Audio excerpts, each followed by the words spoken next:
मैं जानता हूं आचार्य, ये अनुचित है, किंतु क्या करूं? मेरे मन के किसी कोने में उसके लिए जो भावनाएं हैं वे रह रहकर मुझे आंदोलित कर देती हैं। एक प्रकार से कह सकता हूं इसमें तुम्हारी कोई त्रुटि नहीं है चंद्रगुप्त। तुम्हें मैंने सभी प्रकार की विद्याएं दी, किंतु अपने चित्त को संभालने के बारे में तुम्हें कोई ज्ञान नहीं दे पाया, विशेषकर ऐसी संवेदनशील भावनाओं को संभालने के बारे में। क्योंकि समूचे ब्रह्मांड और गणित का ज्ञान तो पुस्तकों से प्राप्त किया जा सकता है, किंतु ये जो मन की आसक्ति से उपजा उद्वेग है उसे अपने अनुभवों से ही समझा जा सकता है। मेरी ये दृढ़ मान्यता है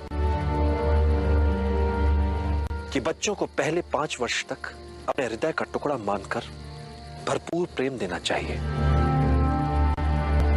तो अगले 5 वर्ष उन्हें कड़े अनुशासन में रखना चाहिए,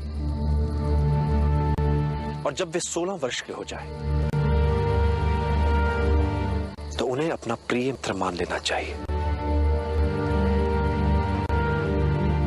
तो मेरी मान्यताओं के अनुसार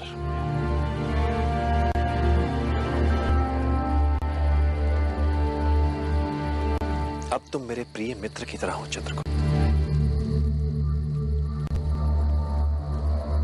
और अब हृदय को समझने के लिए और उसे संतुलित रखने के लिए मैं अपने अनुभवों से तुम्हें विभिन्न मार्ग दिखा सकता हूं।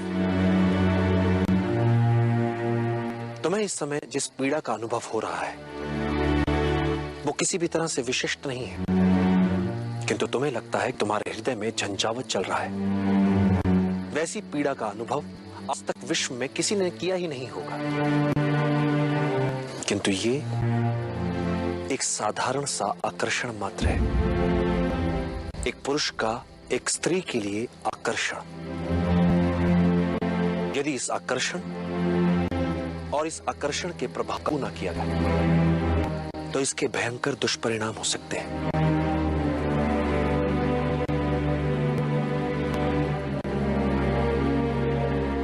एक बात सदैव याद रखना चंद्रगुप्त, आत्मिक ज्ञान से बड़ा कोई आनंद नहीं, कामुकता से बड़ी कोई व्याधि नहीं, और शारीरिक आकर्षण से बड़ा कोई शत्रु नहीं। क्या आचार्य, एक स्त्री और पुरुष का मिलन कोई बुरी बात होती है? कदापि नहीं। एक साधारण व्यक्ति के लिए यह सामान्य होगा, किंतु जिन्हें महान बनना है, जिन्होंने अपने लिए एक महान लक्ष्य निर्धारित किया है, उनके लिए घातक होगा, आत्मघाती होगा। जिसके मन पर प्रेम, आसक्ति, आकर्षण ने डेरा जमा रखा हो, वो व्यक्ति अपनी सत्ता और शक्ति का निष्पक्ष रूप से निष्पादन करने में असमर्थ हो जाता है। फिर वो अपने ही पूर्वस्व छाया भर रह जाता है। वो सदैव असुरक्षा की कुंठा से पीड़ित रहता है। ये सब किसी किसान, किसी व्यापारी, किसी पदाति सैनिक के लिए सामान्य हो सकता है, किंतु जिसने अखंड भारत के सम्राट बनने का लक्ष्य निर्धारित किया हो, उसके लिए प्रेम, आसक्ति, कामुकता उसके पतन का कारण होती है।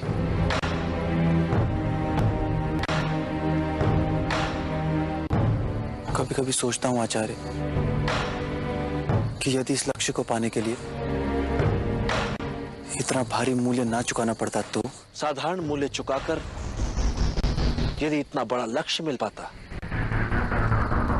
तो कोई भी अखंड भारत का निर्माण कर लेता। फिर ना तो किसी चाणक्य की आवश्यकता होती और ना ही किसी चंद्रगुप्त की।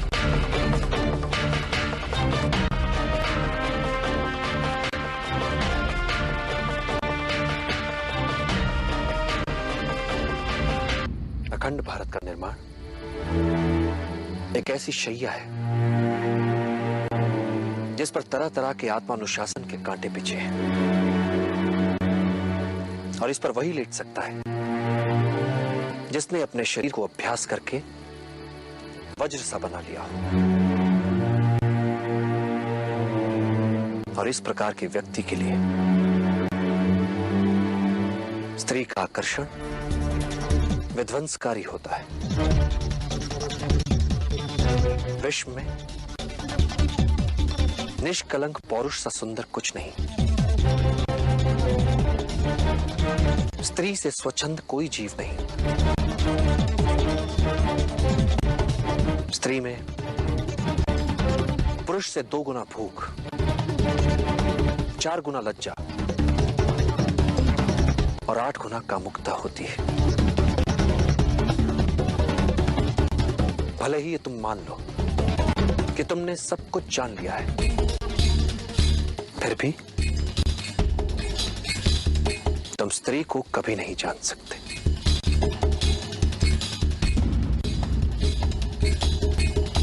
किंतु इस समय तुम्हारे समक्ष पर यह होना चाहिए चंद्रगुप्त, अखंड भारत के सम्राट के लक्ष्य के अनुरूप क्या तुमने स्वयं को वज्र सा बना लिया है? और वज्र बाहर से ही नहीं, भीतर से भी बनना पड़ेगा। तुम अपने मन की आज्ञा के अनुसार ना चलो, अपितु तुम्हारा मन तुम्हारी आज्ञा के अनुसार नहीं। ऐसा हो जाए तो ऐसे व्यक्ति को ही वज्र स्नायु वाला व्यक्ति माना जाता है, और इतने बड़े लक्ष्य के लिए इससे कम की अपेक्षा की। तो चंद्रगुप्त, विगत दिनों के अनुभवों ने यदि तुम्हारे मन को उद्वेलित किया है तो अपने मन को फिर से वश में करो और लक्ष्य पर अपना ध्यान केंद्रित करो।